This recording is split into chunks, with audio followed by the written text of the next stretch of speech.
మా one time MLA Congress MLA కమిషన్ల MLA ఎక్కడ పోయినా కక్కుడితే తిరుమలగిరి చెరువును వేయండు. మేమేమో రిలీజ్ చేపిస్తాం, ఫండ్ రిలీజ్ చేపిస్తాం. మేము మొత్తం ఫండ్ రిలీజ్ అయ్యి దాని జియోలు ఇష్యూ అయ్యి పని మొదలు పెడితే ఈయన పోతాడు, అక్కడ పని ఆగిపోతుంది. ఈ కమిషన్ల కోసమా ఏందో ఆశ్చర్యం, పోయే పని జరిగే పని ఆగిపోతుంది. అదట్లనే డబుల్ బెడ్రూమ్లు మేము నిర్మాణం చేసినాం, మేము లబ్దిదారులకు అందించినాం. కానీ ఆయన ఆపేసి ఉన్న వాళ్లను ఖాళీలు చేసి అమ్ముకొని డబుల్ బెడ్రూమ్ లబ్దిదారుల దగ్గర పోయి ఇవ్వాలి గాని ప్రైవేట్ ఫంక్షన్ హాల్ల గార్డెన్స్ లా దొంగగా పోయి పంచుకుంటాడు, అమ్ముకుంటాడు. అక్కడ కమిషనే, తిరుమలగిరి చెరువు కమిషనే, డబుల్ బెడ్రూమ్లు కమిషనే. పోనీ 6,000 ఇంద్రమ్మ ఇల్లు ఏమన్నా చేస్తావా అంటే అక్కడ కూడా 5 కోట్ల కమిషన్ తీసుకుని 157/1 ఆ జాగా గాలికి వదిలేసినావు. ఇవాళ వరకు కూడా హైకోర్టులో కౌంటర్ దాఖలు చేయలేదు. పోనీ ఇవే అనుకుంటే ఇంత పెద్ద ఆసుపత్రి, 1000 పడకల ఆసుపత్రి, ఒక అదేంటది రామోజీ ఫిలిం సిటీలో మాహిష్మతి సామ్రాజ్యం అన్నట్టు బాహుబలి సినిమాలో ఎస్ఎస్ రాజమౌళి నిర్మాణం చేసినట్టు ఎవ్వరు ఊహించని విధంగా ఒక 1000 పడకల ఆసుపత్రి ఇక్కడ టిమ్స్ అల్వాల్.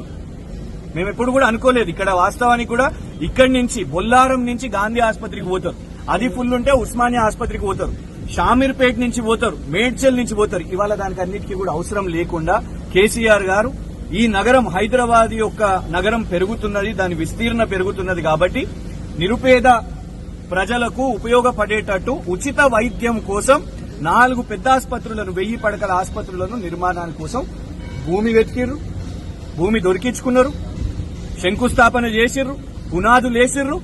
కోమటిరెడ్డి వెంకటరెడ్డి గారే ఇక్కడికి మొదటిసారి వచ్చినప్పుడు 90% పనులు అయిపోయినాయి, పూర్తి అయిపోయినాయి అని చెప్పిర్రు.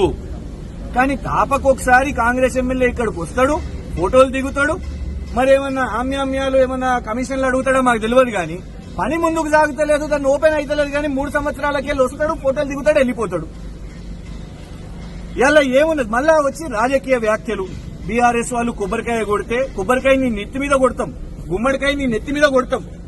నువ్వు చేసిన పనే లేదు, అసలు కంటోన్మెంట్ లో చేసింది లేదు. కానీ ఎంతసేపు రీళ్లు, ఫోటోలు, మళ్ళా ఇట్లాంటి స్టేట్మెంట్లు. వాస్తవం కాదా? కోమటిరెడ్డి వెంకటరెడ్డి గారు వాళ్ళ ప్రభుత్వం 10-11 నెలలు రాగానే 90% పనులు పూర్తయినాయని చెప్పిన వాళ్ళు ఇవాళ మరి రేపో మాపో 3 సంవత్సరాలు ఈ ప్రభుత్వం పూర్తయితుంటే ఎందుకు టిమ్స్ అల్వాల్ ని ఇంకా ప్రజల సదుపాయం కోసం ఎందుకు ఓపెన్ చేస్తలేరు? ఎందుకు రేవంత్ రెడ్డి గారు చెప్పిర్రా? కేసీఆర్ గారి ఆనవాళ్లను తుడిపేయాలని రేవంత్ రెడ్డి గారు మీకు అప్పచెప్పారు కాబట్టి ఇవాళ ఏ నియోజకవర్గాల్లో కేసీఆర్ గారు మొదలుపెట్టిన కార్యక్రమం, మొదలుపెట్టిన ఇలాంటి ప్రాజెక్టులను టైం తీసుకోండి, డిలే చేయండి. చివరి వరకు కాంగ్రెస్ ప్రభుత్వం చివరి వరకు, ఎందుకంటే మళ్ళీ ఇంకొకసారి రారు కాబట్టి కాంగ్రెస్ ప్రభుత్వం 2028 వరకు ఇలాగే నాంచండి అని రేవంత్ రెడ్డి గారు చెప్పిర్రా శ్రీ గణేష్ గారు మీకు? అందుకే తాపకొకసారి పో, ఫోటో దిగిరా, ఏదో చేస్తున్నట్టు తమాషా చేయి, నువ్వే నడిపిస్తున్నట్టు తమాషా చేయనా? ఇలా మేము కోమటిరెడ్డి వెంకటరెడ్డి గారిని సూటిగా అడుగుతున్నాం. ఇవాళ మంత్రి చెప్పింది నిజమా, ఎమ్మెల్యే చెప్తున్నది నిజమా? కేబినెట్ మంత్రి కదా మీరు, సీనియర్ మంత్రి కదా మీరు, రోడ్స్ అండ్ బిల్డింగ్స్ మంత్రి కదా మీరు. మీరు ఇక్కడికి ఫస్ట్ రివ్యూ వచ్చినప్పుడు మీరు చెప్పింది ఏంటిది? కోమటిరెడ్డి వెంకటరెడ్డి గారు 90% పనులు పూర్తయిందని మీరు ఆనాడు 10 నెలల్లో చెప్తే ఇవాళ 30 నెలలు కావడానికి వస్తుంది మీ ప్రభుత్వం. ఆ 10% పనులు పూర్తి చేసి ప్రజల కోసం అప్పజెప్పడానికి ఏం ఆపుతున్నది మిమ్మల్ని? రేవంత్ రెడ్డి గారు ఆపుతున్నారా, లేకుంటే మా కమిషన్ ఎమ్మెల్యే ఆపుతున్నాడా? సూటిగా కాంగ్రెస్ ప్రభుత్వం చెప్పాల్సిన అవసరం ఉన్నది, సమాధానం చెప్పాల్సిన అవసరం ఉన్నది. ఇంకొకటి, స్థానిక పోలీసులకు కూడా చెప్తున్నాం మేము, ఇది ప్రజల కోసం నిర్మాణం చేస్తున్న ఆసుపత్రి, ఇది 1000 పడకల ఆసుపత్రి. ఎవరైనా రావచ్చు, ఎవరైనా చూడొచ్చు. ఇది కేసీఆర్ గారు కట్టించింది ప్రజల కోసం. మీరు రావద్దు, ప్రతిపక్షం రావద్దు. ప్రతిపక్షం ఎట్లొస్తుంది? మీరు పర్మిషన్లు తీసుకొని రావాలి.